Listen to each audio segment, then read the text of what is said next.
Assalamu alaikum qadrli zamanlasılar. Folklor bizim en qadrli байлығымыз.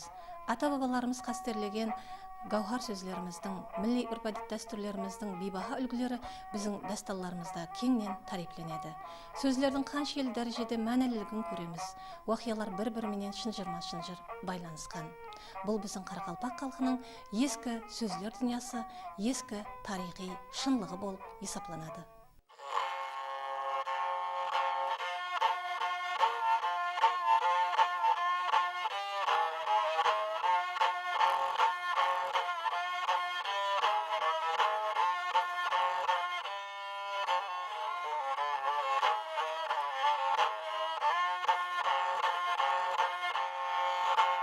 Kuyuңе қарасам сенің Саймасай Дағыстанда көрсем және Малғажай біздер келген Әлібейдің атлысы майданға хабарласқыл нәрік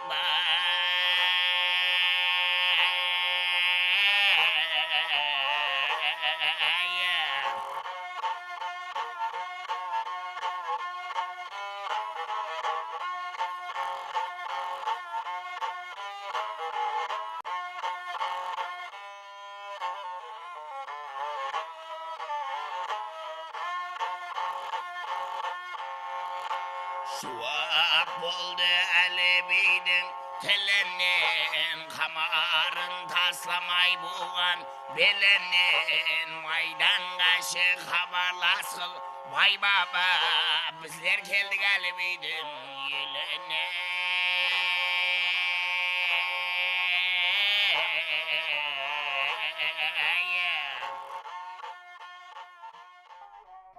Ершора дастан Қарақалпақ халқының белгілі дастанларының бірі.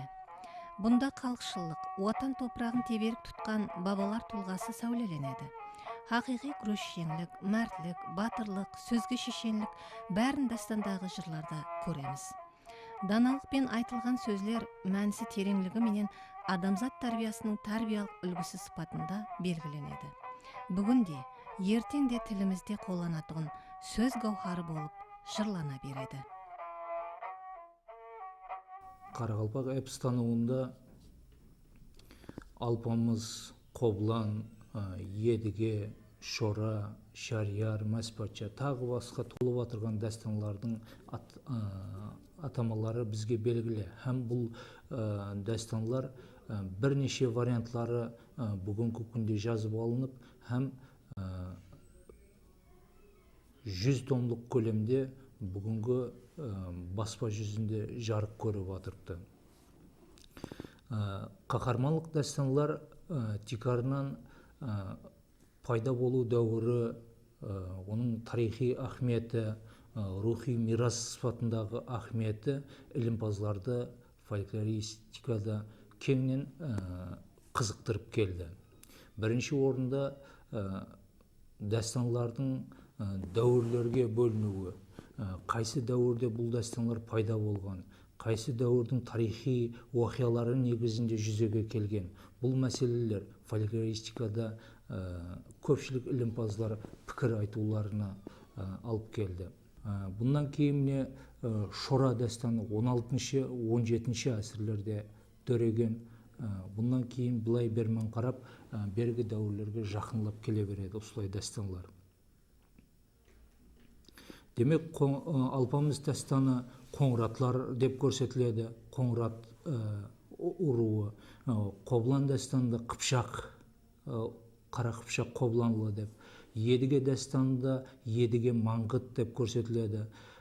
Шора дастанында Шора Тама Батыры деп көрсетіледі. Міне осындай әр бір қаһармандық дастанлар өзінің белгілі бір тарихи дәуіріне ие. Сол дәуірдегі тарихи уақиялар негізінде жүзеге келген. Міне 16 әсірге келіп, 16 әсірдегі ноғайлы дәуірі, ноғайлылардың ыдырау дәуіріндегі пайда болған дастан бұл Ершора дастаны, Шора Батыр. Бұл дастанда Қарақалпақ, татар, ноғай, Қырым татарлары, Варава татарлары, хәттегі Румыниядағы Полатлы түрк деп аталатыған түрки қауымлердің арасында да таралған дәстанлар. Солардың ішінде Қарақалпақ халқында да бұл дәстан кең түрде һәм ірі дәстан болып біздің Қарақалпақ жыраушылығында кеңінен жырланған. Қарақалпақша Ершора дәстанының Есімұрат жырау, Карам жырау, Сейтжан жырау, Өтеняз жырау, Арзымбет жырау вариантлары бар. Бұнан басқа қысса вариантлары да жазып алынған. 19-шы әсірдің ақыры 20-шы әсірдің басындағы үлкен мектепте өткен Нұрабулла жырау мектебіндегі жыраулардың барлығы өгіз жырау, қияс жырау, жаңа айтып өткен Есімұрат, Өтеняз, тағы басқа жыраулар, бұлардың барлығының репертуарында бірінші орында Алпамыс, Қобылан, Едіге, Шарияр, Мәспатша һәм Шора дәстанлары басқа дәстанларда қарағанда ең репертуардың ең ірі дөретпесі варианты сыпатында атқарылатын болған. Шора дәстаны осылай етіп жыраулардың ең ірі репертуарларынан есептелінеді. Бұларда жыраулар жүдә көркем етіп жырлаған. Шора дәстанының тарихи тарапы хақында аз кем сөз етіп өтетін болсақ, Шорада соңғы дәуірде болған себеплі бұл хақында тарихи мағлұматлар аз да болса жылнамаларда, тарихи зерттеулерде мағлұматлар келтіріледі. Мәселен, бұл Каргаловтың «Настепной границе» атлы тарихи минетінде бұлай делінеді. Қазан ханлығын тақта отырған Сафагерей 1535 жылы Рус мемлекетіне алып барған барлық атланыстарын князь Шоранарихов башлық етеді деп көрсетіледі. Сафагерей 1535 жылдан сол 1545-46 жылларға шекем Москва мемлекетіне үзліксіз атланыс жасап тұрады. Міне осы атланыстардың барлығына да Шоранарихов, үлкен князь Шоранарихов башлық етті деп көрсетіледі. Бұнан басқа Қазан тарихы, Майсеевтің Қазан тарихы атлы минетінде де Шора хақындағы тарихи мағлұматлар жылнамалардан келтіріліп жазылады. Бұл тарихи мағлұматларда да Шораның Қазанда князь болғанлығы, бұл Қазандағы татарлар, ноғайлар, қалмақлардың да болғанлығын айтады. Көп миллетлі ру қауымлердің осы ханлыққа бірлесіп көпшілік атланыстарды жүргізіп отырғанлығы айтылады. Міне осы үлкен князь ретінде Шоранарихов көрсетілген бұл минетте де. Шоранарихов осы атланыстарға башлық етіп 1546 жылы Шигалейді Сафагерейден соңғы болған Қазан тақтына отырған хан Шигалейді қорғау мақсатында қазанлылардың қолынан қаза табады деп көрсетіледі тарихта.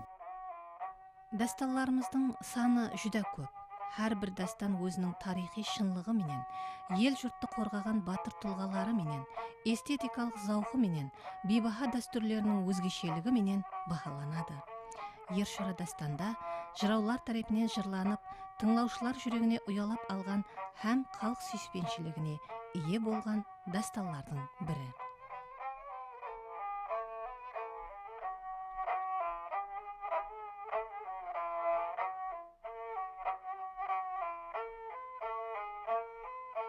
Бұл айтып отырғанымыз әлбетте тарихи мағлұматлар, ал дәстан болса, бұл көркем дөретпе. Бұларды хақиқи тарихтың көрінісі, тарихтың өзі деп еш уақытта айтып болмайды. Бұл хақиқат әдеби көркем образда суретленген әдеби дөретпе сыпатында қаралады. Әлбетте, қаһармандық дастанлардың басты қаһармандары мысалы бір ісімлі дастанлар, жаңа айтып өткен Алпамыс, Қоблан, Едіге, Ершора, бұлардың барлығы да тарихта болған адамдар. Бірақ ол тарихи неден өтіп, көркем образда, эпикалық дәстүрлі образда модельге салынған әдеби дөретпе саналады. Мәселен, біз айтуымызға болады, дастанларда бұрыннан ертеден келатырған дәстүрлі ұсыл, композициялық өзінің низамшылығы, композициялық канонизм деп айтылады. Міне осы композициялық модельге осы тарихи қаһарманлар, ел ардақлаған тарихи қаһарманлардың образы эпикалық дәстүрге салынып, модельге салынып, үлкен дастан болып жырланады. Дастан болып жырлануында бұның мәселен дәстүрлі ұсыл дегенде батырдың туылуы, оның белгілі ат таңлауы, я болмаса қаһармандылық атланысы, жекпе-жек күреслері, басқыншы жаулардың ләшкерлеріне қарсы күресі, тағы басқалар. Міне осындай етіп, батырдың ақиқи ел қорғаушы, азатлық үшін күресуші қаһарман образын жаратады. Тикарында дастанлар үлкен образлар дүниясы, образлар системасында болады. Хақиқат батырдың образы, ата-ана образы, хан образы, жау адамларының образы, қалыңлығының, батыр қалыңлығының образы, оның ең жақын достарының образы, тағы басқалар. Міне осындай образлар ертеден келатырған дәстүрлі ұсылда әжайып көркемдікте беріледі. Бұлар жыраулардың үлкен шеберлігінде жырланады.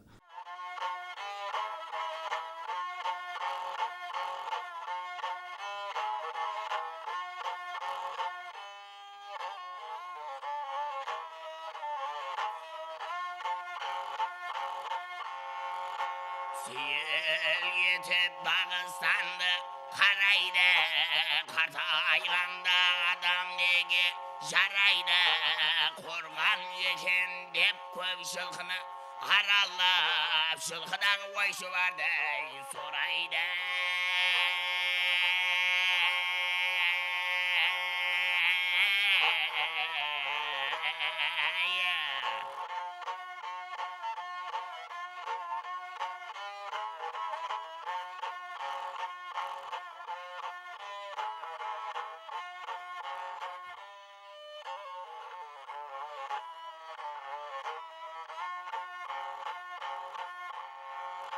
Шықмайданға ой шұбардай берерсең, сен бермесең бейден ақырет көрерсең. Әлібей соратты сенің атыңда, ендігісін баба өзің білерсең. Ханнан азап ақырет көрмей мен десең, өз атыңды өзің ұстап берерсең.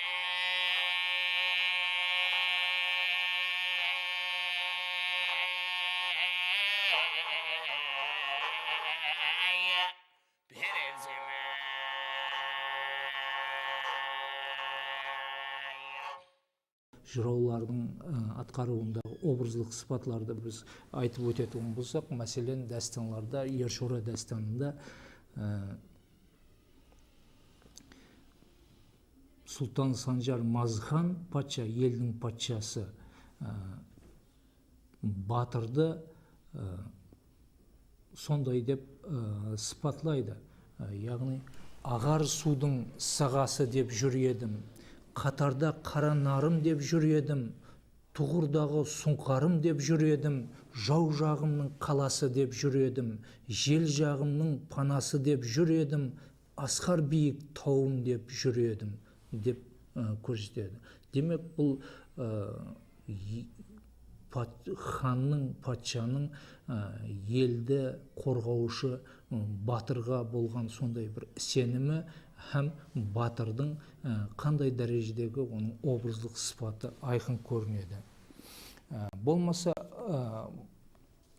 және осындай Мазхан патшаның батырға болған бір сыпатламасы былай беріледі: жау келгенде бұзылмас, жастан соққан қорғаным аман келдің бе, ол дарияның сағасы қара тасты айырған бұлағым аман келдің бе, ол көшемді жақты еткен шырағым аман келдің бе, сом алтыннан соқтырған ақ ордамның тұлғам аман келдің бе, жүгін жолда қалдырмас нарым аман келдің бе, қашқан ауын құтқармас сұңқарым аман келдің бе, ұзақ жолды қысқартқан тұлпарым аман келдің бе, елге саяқ келтірмес батырым аман келдің бе деп сөз етеді.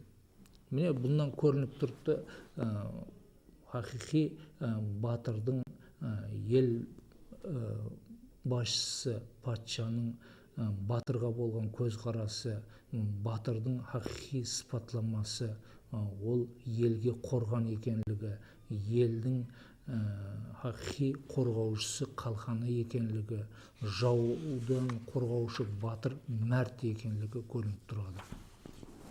Бұнан басқа дастанларда сұлу қатарлардан батырлардың жекпе-жек күреслері жүді жыраулар тарапынан сұлу қатарларда суретленеді. Ажайып сөз маржанларымен беріледі деп айтса болады. Мәселен, Шора дастанында Шора Көзмөнбет палуанмен жекпе-жек ұшырасуы болады. Осындай уақытта әдетте жекпе-жек күреслердегі мысалы Алпамыстың Қаражанмен жекпе-жек күресі, Қобланның Көбікліменен жекпе-жек күресі. Міне осындай жекпе-жек күреслерде батырды әдетте қарсы жау адам оны місе тұтпай көзге ілмейді. Әттегі Қаражан Байшуардың үстінде отырған Алпамысты аттың үстінде отырған торғай шеллі, шымшық шеллі көреді. Бір кішкене бала сыпатында көзге ілмей місе тұтпайды. Міне Қобланда да сондай. Міне